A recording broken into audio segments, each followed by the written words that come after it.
How you doing? My name is Mark Dominguez. I student taught at the New Braunfels High School. I taught aquatics and environmental science, and then I switched over to the ninth grade campus where I taught general biology.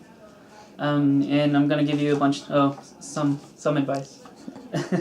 So anything you can find in the classroom, I would advise you take pictures of it or you save, and that's just so that you have a bunch of material you can use later on. Because there's no telling when or where you're gonna find a job, and what your resources are, and what you can and can't use.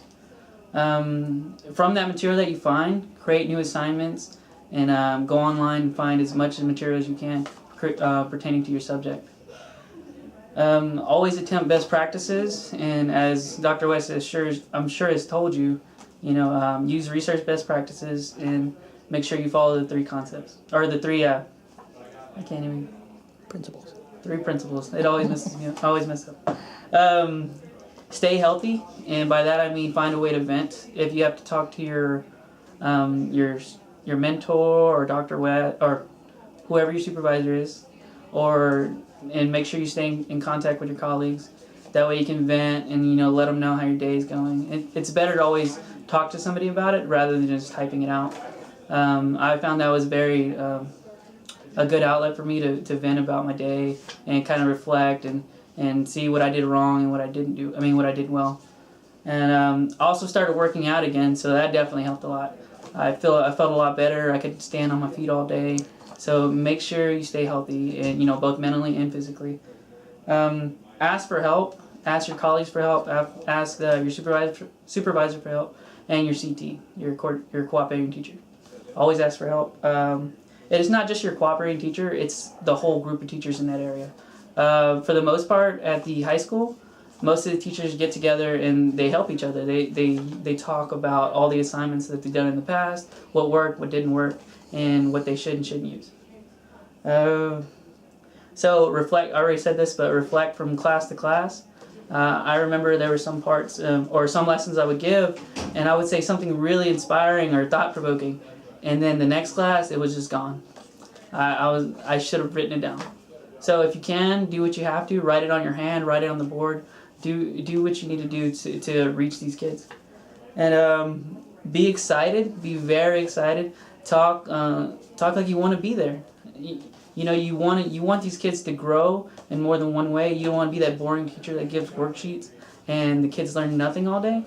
You have to really try. You have to be active, and you have to establish a rapport. I'm sure you've heard that a bunch of times. Establish a rapport with your kids, and talk to them like they're adults if you're secondary anyways.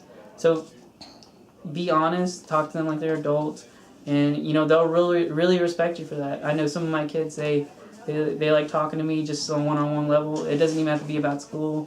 Talk about sports, swimming.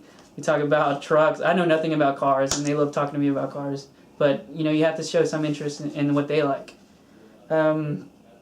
Expect the unexpected.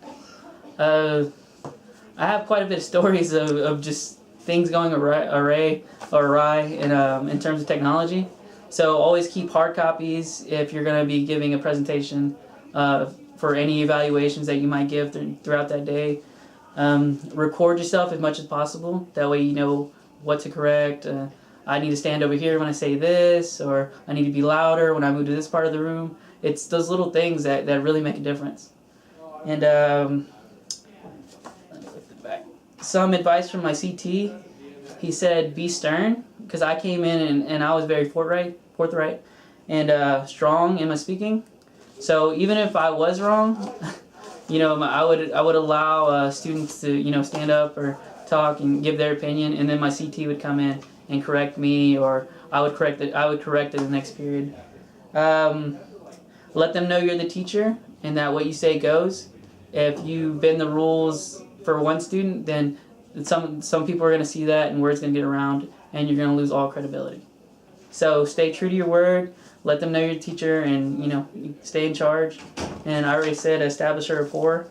And I believe my last point is the most important point, is know that you're going to fail. At one point, you're not going to be the best at everything. So at one point, you will fail. But the thing is, depend on your colleagues, depend on your supervisors, depend on your mentor, because they're the ones that are going to pick you up. If you fail, get up. Try again. Do not quit.